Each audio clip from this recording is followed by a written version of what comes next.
السلام عليكم. اليوم ان شاء الله ضمن سلسله شيوات مريم غادي نقدم لكم بسطيله عباره على جوج طبقات بالدجاج والاناناس. تجي زوينه لا في الشكل ولا في المذاق. انا قدمتها على هذا الشكل هذا مزينه بالاناناس معلب والبيض تاع السمان. تنتمنى تنال الاعجاب ديالكم وتجربوها. وإلا كنتوا اول مره تشوفوا القناه تاعي ما تنساوش تشتركوا في القناه وتفعلوا الجرس باش يوصلكم كل جديد. ودابا نمروا لطريقه التحضير والمقادير. غادي نحتاجوا في المقادير 800 غرام تاع البصله مقطعه هكا جنيوحات. غادي نحتاجوا الدجاجه. غادي نحتاجوا الكاس ما عامرش بين زيت العود والزيت الروميه، البزار، الخرقوم، سكينجبير، القرفه، الملحه وشويه الزعفران حار. عندي هنايا 250 غرام تاع الاناناس مجفف. تنشدوه وتنغسلوه بالماء سخون وتنسقطروه وتنقردوه على هذا الشكل هذا. عندي هنايا 250 غرام تاع اللوز ايفيلي. هنايا عندي جوج كيسان، عندي كاس تاع سنيده. غادي نزيدو عليه جوج كيسان الماء وغادي نردوه فوق البوطه تذوب هذيك سنيده. غادي ندوزو دابا للدجاج.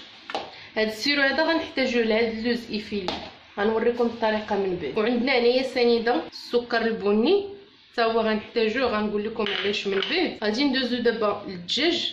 غادي نخلطو هاد القوام كله وغادي نضيفوه على الدجاج. غنزيدو شويه تاع الماء، غير شويه ما نكثروش بزاف، غير فين تخلط لنا هذاك القوام. صافي غادي نشرمل الدجاج بهذا القوام اللي عندي. شرملوه مزيان تدخلوا هاد التشرميله. صافي غادي نزيدوه على البصله. غادي نزيدوه على البصله ونزيدو هاد الزويته هادي اللي عندنا. ها هو الدجاج بعد ما فرطو. هاد شويه تاع التوابل اللي بقى ليا غنزيدو عليهم واحد ربع كاس تاع الماء، ما نكثروش الماء بزاف. صافي غادي نكبو عليه ونزيدو هاد الزيت اللي عندنا، ما نكبوهاش فوق الدجاج. صافي نزيدو واحد جوج معالق صغار تاع عاد السكر البني. صافي وردوه حتى طيب لينا الدجاج. انا ما تنديرش الماء. اللي ما تتعرفش طيب الدجاج بلا ماء دير واحد الكاس تاع الماء، ما تكثروش الماء في هذا الدجاج هذا تاع البسطيله.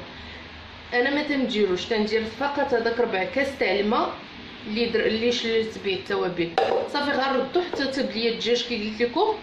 نزولو ونخليه ونزيد واحد 4 المعالق ولا 5 من هاد السنيده البنيه ونخلي هذيك البصله حتى تعسل عندي. دابا هاد السيرو هذا بعد ما غلا ليا ودابت ليا سنيده غادي نزيد عليه هاد اللوز ايفيلي. صافي وغادي نخليه واحد الشوي فوق البوطه ونرجعو نكملو التتمه تاع الوصفه. ها هو من بعد ما خليته 5 دقائق فوق البوطه غادي نهزو دابا. غادي نصفيه ونديرو بلاطه ونفرشين عليها الورق تاع الطهي. انا ما عنديش، درت البابي الومنيوم. صافي غادي نصفيه كله وغنديرو في هاد البلاطه هادي. غادي نحاولوا نوزعوه وندخلوه للفران حتى يتكراميليزا ليا. صافي انا غنكمل هاد الطريقه هادي وندخلو للفران. صافي دابا اللوز دخلته للفران باش يتكراميليزا. هنايا عندي الدجاج سديت عليه ونقص عليه العافيه كي قلت لكم ما تنديرش فيه الماء. هنايا عندي الاناناس. هنا عندي معلقه تاع الزبده، جوج معالق سنيده. غادي نزيدو عليه الاناناس. اللي ما لقاش الاناناس ممكن يعوضو بالمشماش مجفف. هنايا عندي كاس ما عامرش تاع الماء. صافي غنخلطو هادشي وغادي نردوه يتسل.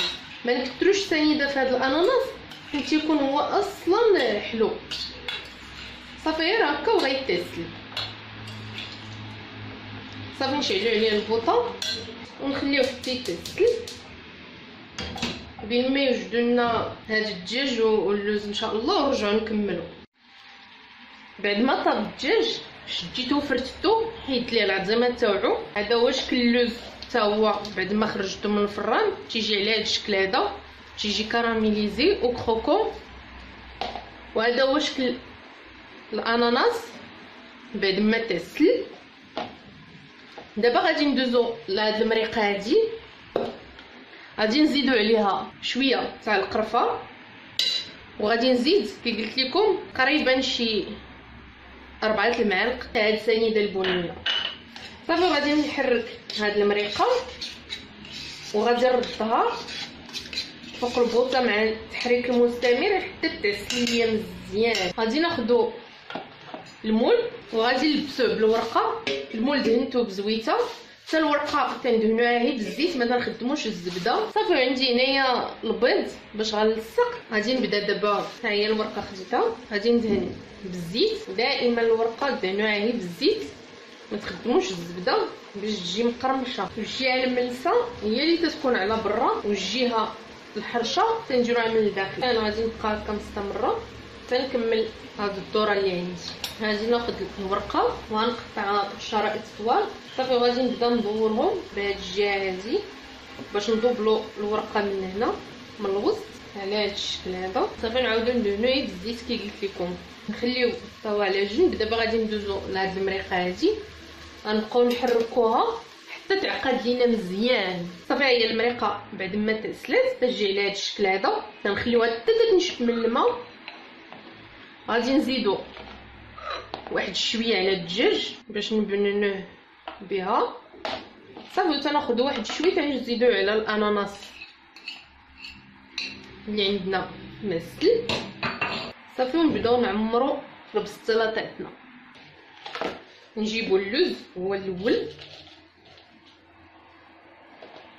نوزعو كميه منه. البسطيله هادي تجي زوينه. نغيرو شويه على البسطيله اللي ولفنا بالبيض واللوز مطحون، نبدلو شويه. صافي دابا غادي نبدا نحط الدجاج. الدجاج تيجي بنين بهذيك شويه تاع لاصوص اللي زدنا عليه، تعطي واحد البنه. صافي بعد ما كملت الدوره بالدجاج، دابا غادي نبدا نزيد هذاك الاناناس وديك البصيله. صافي غادي نستمر بنفس الطريقه حتى هو، نوزعو على هذه الدوره كامله ونعاودو نرجعو ان شاء الله. بعد ما كملت الدوره غادي نعاود نزيد شويه تاع اللوز ايفيلي. هاد اللوز هذا تعطينا واحد التقرميشه في وسط البسطيله تاعتنا. صافي غادي نستمر بهذه الطريقه هذه حتى نسالي، وغادي نجمعو البسطيله.